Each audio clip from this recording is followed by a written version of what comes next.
the crap out of them on their Ring You're live. doorbell. Yay! All right. They're like, who is this strange person? 7 o'clock, and we're pulling it off. We are. Yep. Yeah. So let's see. It will be January 21st. Can you tell? Can you tell if it's on? Well, she's fine. She's got recording on that part, but there we go. I think we says live here. We're recording now. Okay. It is recording now. Very good. That's nice. That's very good. So we're gonna wait a couple seconds because we've only been live for 30 seconds. Right, and we think everybody's probably watching the AFC Championship game. Seems likely. But hey, it's probably some people's teams are already out of the running.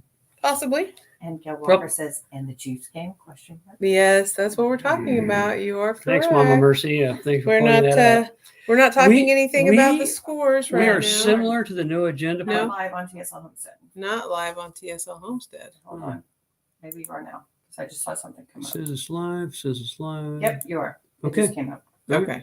All right. Very good. We, like New Agenda, actually, do our podcast, including adversity events, holidays, national championships, conference games, things like that. Okay. Sports ball. Yay. Okay. All right. We got one person's watching. I'm sure it's Mama Mercy. Could be. Or our executive producer. It could be our executive producer. Could be. All right. So, we're a minute and a half in. We got 2 people said we're watching, so we're going to go ahead and get. We're doing it. We're doing it. All right. So, probably ought to go to our stream. Hi, welcome to 2024. You may have noticed we had like a New Year's thing. It's in January. Oh, you know what this means? Well, here's things that are important in January. The 3rd of January is J.R.R. Tolkien's birthday. Tolkien, some people say. He's the guy who created The Hobbit and Lord of the Rings. So he's super important to me. Not as important to my wife, but very close. On the 11th is our producer's birthday. Yep. On the 12th, Miss Mercy's birthday. So that makes this her birthday month. Yep. And on the 21st, which is today, in honor of our producer, National Squirrel Appreciation Day. So, I figured that probably you were giving some treats to Ivan. It's Ivan is her porch squirrel. Yep. So at the moment, I think we're in like, what is it, like -3? No. Actually, it was warmer today than it has been the last couple of weeks. Right now we're at 21, 27. Okay, we got to talk about the drinking habits thing with the Panama. We're going to discuss that later because we want to know. So anyway, 27. That is way warmer than it has been. That is way warmer than it has been. You run the mouse. Only because we've got to be mindful of our comments. Hello. Okay. So, all right. So we're going to move on. Anyway, so we're just for fun. The lowest Kansas temperature in January 12th, 1974, -20, which is super flipping low. I was 2. Several years ago, it was -17. My truck did not start. It did not appreciate being in put -78. Okay, well, that's incorrect. Actually, I didn't put -78. If you look, I put the word minus above. Okay. The highest Kansas January temperature was in 2015 was 78 degrees Fahrenheit. All right. So the dash just delineates it's a space. That's all we got. Okay. All right. So now we're really kind of like back to you. Wow, the highest temperature, huh? Was 78 degrees in 2015. Wow, that's not very long ago. No, and I don't know what, yeah. So it was hot. That's crazy. It is. So, all right. Well, as you may have guessed, you just tell me, cue me, and I will make the thing happen, or you can just make it yourself. I'll make it myself. Okay. So, as you may have guessed, it is Happy Birthday, Kansas! Yay! And for all of you who's not in Kansas, well, we're sorry about that. Well, Kansas's birthday is coming up a week from Monday. So since the show is now, we decided to go ahead and wrap it up. We're bundling. And so we're celebrating birthdays and really? State Farm? Do we have an endorsement deal? Otherwise, we're not bundling. I kind of wish I had one of those banner things. Yeah, it'd be great, but we're not bundling unless we get a deal. No. Okay. All right. So we're going to kind of keep it quick because, well, there's a football game on that's important to some people, and so, but I did want to do better if I'm not watching. Share some things about Kansas, some fun facts, and then we're going to talk about a drink. that will kind of reflect our great state. So Kansas did become a state in 1861, and some children in Paola celebrated it in 1877. So that's kind of fun. And so we'll be coming up on the 29th, we'll be celebrating Kansas Day. And so I thought it would be fun to do some fun facts about Kansas, and that we are the 34th state to enter the Union. And we adopted, flag adoption day was March 23rd, 1927. That's when we actually got a flag. A flag, yep. Cool. And Did it have that wagon on it? I'm guessing it's probably about what we've got. Okay. Yeah. A lot of wagons probably just strewn about Kansas. Yes. Yeah. All right. We have the world's largest tall grass prairie in the Flint Hills. That is 4 million acres of contiguous area. That is the Flint Hills. And if you are from Kansas, you know how gorgeous the Flint Hills can be. And one of my favorite things to do is to drive through them in all the seasons, because it's just so amazing to see them, and the sunsets are incredible in And the if Flint you're from New Hills. Jersey, we apologize because you get lost in just a little corner of that. And no ocean access at all. And the official state flower of the state is the wild native sunflower, which, of course, sunflowers are amazing and they're gorgeous. They're just so pretty. And Tasty. this one I thought was really kind of funny. We won an award for the most beautiful license plate for the wheat plate design in 1981. So if you remember that state, there was kind of a blue tag with the wheat on it in 1981. We won an award. I'm just saying that because, you know, there's been some talk about some recent suggestions Currently, about we have a new license what plate. the It's license probably plate should look considered like. the ugliest in the state of all of the states. So Kansas is also known for some firsts. And one of the things that they're known for is the first woman mayor in the United States. Her name was Susan Medora Salter, and she was elected to office in Argonia in 1887. And Spell that if you can. right. So I'm probably sure I'm not pronouncing. I'm pronouncing. Are you pronunciating? That's a pretty impressive ability. Thank you. I can't do it. I may not be pronouncing this correctly, But but you could pronunciate the heck out of it. yes. Buster Keaton of silent movie fame was from Piqua, Kansas, which happens to be located between Iola and Yates Center. According to the 2020 census, it had a population of 90. Raise your hand if you've ever even seen a silent film. Just no. Well, okay, yes, us, but I'm just hoping for the audience. Oh, okay. Yeah. I think your mom's just trying not to date herself. And then fire station number 4 in Lawrence was originally a stone barn built in 1858, and it was a station site on the Underground Railroad, which I thought was kind of cool. Do you want to explain what the Underground Railroad is, or are you just going to leave them thinking there's a tunnel somewhere that a train goes under? I am going to leave it as it is. Okay, look it up on Wikipedia. Our watchers are intelligent. So, wow. Some of our participants are not. So, Yeah, we all know who that one is. here was one that I thought was really interesting. The Geodetic Center of North America is Meads Ranch, and it is located in Osborne County in north central Kansas. And I have stood on that plaque. So, also of interest in that area, there is the Garden of Eden in Lucas, and also the world's largest ball of twine in Cocker City. So there were so many interesting things about Kansas to share, and information that is just, I always think that people give Kansas sort of like, oh, it's a flyover state, or oh, it's whatever. But having been born and raised here and living all of my life in this amazing state, I think it's one of the prettiest states there is, and I love it. So I'm super excited to celebrate it coming up. It does have its moments. I'm not super fond of the weather currently. Fair enough. Okay. It's I mean, been quite Margaretville, it's like, no, It's it's been very cold. quite chilly. You raise a fair All right, point. so I get the weirdness of the day. Yep. So Kansas weird laws. Now every state has some of these, but these are some of our favorites, or at least my favorites.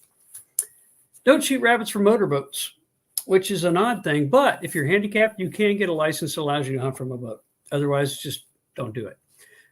It is illegal to yell, whistle, hoot, or sing between 11 p.m. and 7 a.m. in Topeka, which is the capital city where we happen to live. It is considered a disturbance of the peace. Interesting. It is. Hang on here. Got a quick comment. all sorts of reasons to come to Kansas. Big- Don't forget Big Bertha. That's true. Big Bertha is the world's largest steam shovel. Yep. Yeah. So that is something you should look Columbia. that up. I've actually stood that. I Yep. think the tires are like something like 2.5 stories tall. I've Yeah. actually been there. It's Okay. like it was very small, and it was very large. Mhm. So another few things. No bare hand fishing anywhere in Kansas. This one surprised me a little bit because my dad, they call it noodling. He used to basically, when I was young, they would go along a stream bank and stick their hands into any hole that happened to be in there. Mhm. And if it was a catfish, the catfish would grab onto their arm Mhm. and you would basically like make a fist and then grab the fish out of the hole. Mhm. And it seemed like the dumbest thing I'd ever heard of, but really quite tasty. But yeah, so that's apparently illegal. Don't know how long it has been. Okay. In Derby, Kansas, which is near Wichita, Mhm. suburb, you are not allowed to hit a vending machine that just stole your cash. Wow. That is illegal. Apparently, somebody has trashed several of them there, and they made a law about that. Okay. Okay, and here's one of the favorites. I think my producer will appreciate that. Her dad was involved with the railroad for a while. In Kansas, if two trains meet on the same track, neither shall proceed till the other one is passed. Ru- How does that work? Well, rumor has it there's two still families from 1860 that are on two trains out in western Kansas waiting for the other one to go. So, just some things, little weird. All right. Okay, so you want to go for the cocktail? Yeah. All right. So our cocktail this month is called the Sunflower. Yay! In celebration of our great state. It is So much smaller than an actual sunflower. it is a bit smaller than an actual sunflower. I'm going to say though, it came out of this book called Sip, Shake, and Shake, stir, and sip. And it is a very interesting cocktail book. It is a book that is cocktails in equal parts. So 2 ingredients, 3 ingredients, all the way up to 5. And it just so happens that I was looking and I came across this one and it sounded really good. So we're going to go ahead and give it a go. And one of the things that it calls for is gin. And if you've watched any of the Mad Farmer or Miss Mercy's shows, you know that we're not super big gin fans. Do you want to go to the recipe or you want to talk about gin? We're going to talk about gin. Okay.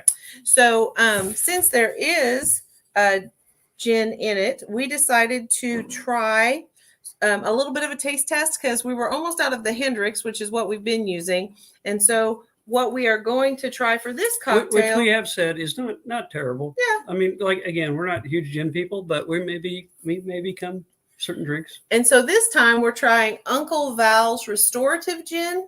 We're going to give that a try, but because we haven't had it, and when I was at the liquor store, the person that was helping me said that it was kind of similar to Hendrix. We're going to do a quick little taste test of the Hendrix and the Uncle Val's. So Hendrix first. Hendrix first to see. We're just doing a little taste of it. Actually, much better than I remember. Okay. Ugh. Weird. Apparently, I've morphed. I mean, it's terrible, but it's not as bad as I remember. right. Okay. So it's like it went up 1 point. right. So then this is going to be the Uncle Val's Restorative.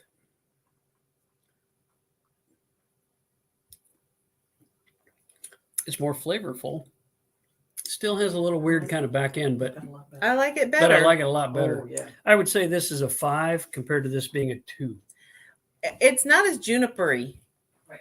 Yeah, I think it's. I can. Yeah. Okay. I like it. All right, so that may be a new. We'll try that and some other things will we've done try with that gin. in- yep, See, yep, we'll see what okay. happens. But yeah, so that wasn't terrible. All right. So I think we're ready for ice. Ice Ice Baby. Mm-hmm. Okay, that was a terrible song. Please ignore I ever said that. So our sunflower. It's got several things in it tonight. It's one of the 5. It's one of the 4 ingredient cocktails, and so it's got a swish of absinthe around the glass. So I did pre-stage the glasses with just a little bit of absinthe in them. I just kind of swished it around and then poured it out. You want to make sure that's on there. All right. And then the rest of the recipe is because they're equal parts, everything is a 3/4 ounce shot. So that's what we've got. And we put it in here and you're just going to shake it in a shaker. And we tried really hard to get some lemon peel to garnish, but that's apparently a I am skill set. completely inadequate at peeling lemons, Cannot do it. and she's left-handed, so it's not expected. Well, it was a The right-handed tool. tool. It was a right-handed I tool. know, and So- it's very sad. Yep. So All right. any professional bartenders who happen to see this, if you would give us any tips on how to actually make a good garnish, Yep. that'd be great. So we're going to do gin, lemon juice, Saint Germain, and orange liqueur. So Saint Germain is the elderflower liqueur that we have that we like. For our orange liqueur, we use Cointreau. And so then, and as we said, the gin is the restorative gin, and then the lemon juice, which makes me nervous, but that's okay. We're going to give it a good shake. And remember to point it away from people, Yeah. because otherwise it can pop off, hit them in the eye. You got liability issues, and it really ruins your I evening. have had issues with that. It's sad if you have to go to the emergency room because you got a cocktail. And plus, I always ask you what you've been drinking at that point. We're going to start like that. Okay, Make sure we've got enough for a producer. to be to the bottom. Oh, okay. It does have a nice color. All right. Yeah, it looks a little like a lady It songbird. looks a little bit like a lady songbird. Now, interestingly, this is also kind of a variation of a corpse reviver, which we did a corpse reviver for Couple years Halloween ago. a couple of years ago, I think, and it was so-so. So I am actually really curious to see how this tastes because lemon juice can be a little bit overpowering. I'm hoping that the offset of the Saint Germain and the Cointreau will make it really nice. So Let's try it. wish us luck. I could smell actual citrus, but it didn't smell lemony.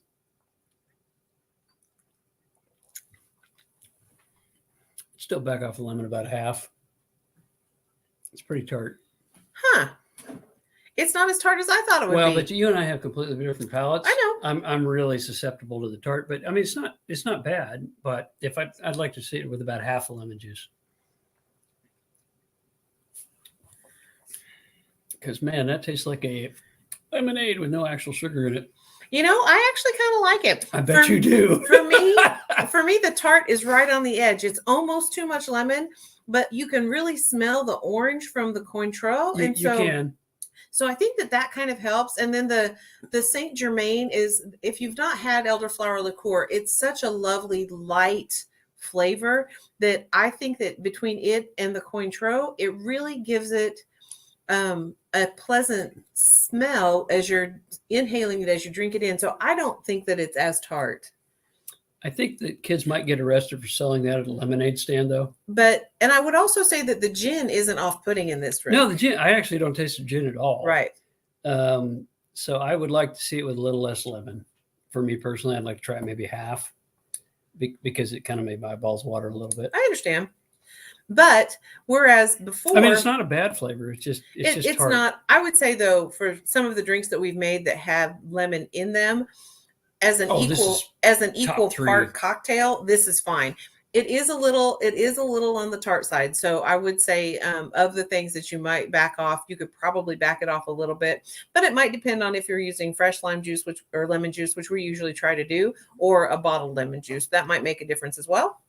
It could. We might have to try it. Going forward, we may try some of that with the processed lime and processed lemon just to see what kind of impact. We're big fans of actually getting the raw fruit and doing it ourselves, especially for the simple syrup and the mixers. Sour, yeah.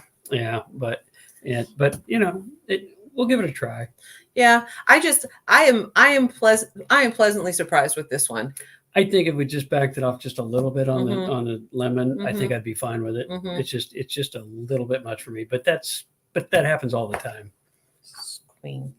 This hat was actually a gift from our executive producer. I also have my Epic since January 1972 shirt on, which is my birthday shirt. But this hat, we went and threw axes yesterday at Odin's Lair, and it was so much fun throwing axes. If you haven't done it, it's so much fun. You should find a spot and give it a try. And the thing we should bring up is the day before that, we went to see Drinking Habits at Civic Theater here in Topeka. This is a play about nuns making wine. I mean, that seems, what could possibly go wrong, right? Right. And actually, this was one of the best local productions. I think it made me laugh more than anything I've laughed at in years. And it's just, because it was funny. And there is a game going on. I know, but my little blurbs aren't going to help them or not. It is going to be on through February. See, our producer's in it. The first weekend in February, Our executive producer's in it. So if you have a chance to go see Drinking Habit at Topeka Civic Theater, check it out online. You can purchase Or tickets online. Any place else that you might have see this play. Well, that's true. I if mean, you can't make hopefully it to other TCT. places, maybe even New Jersey could do a good job. We don't know. Possibly. I doubt it. Possibly. So, We know that Illinois probably not because we're in competition with them. Uh-huh. Yeah. Okay. All right. That- Well, that's more an inside work joke. So So I am going to give this one a recommendation. I would say if you want to try it, if you're that's thumbs up for you. yeah, it's a thumbs up for me. And I'm a waggle on this one. Mm. That's a new thing, but just because I think a little less lemon, Okay. and I think it might be a thumbs up. Okay. But this one could go either way for me. Okay. If it was hot out and not like 15 degrees, Mhm. I could definitely see drinking that. But right now it's like a run I really want's a hot rum toddy. All right.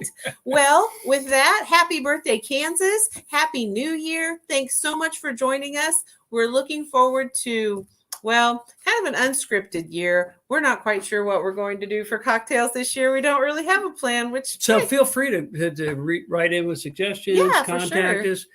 We are managing. We're in theory. no, we're not. Let's just, We're just gonna leave it there. yeah. Yeah. So if you got something, send us something. One of the things think we're going to try to focus on is maybe doing some cocktails with some more ingredients so you can get in smaller quantities. Yep. So you're not having to buy like a big bottle of something just to make one cocktail. Yep. So we'll see how that works out.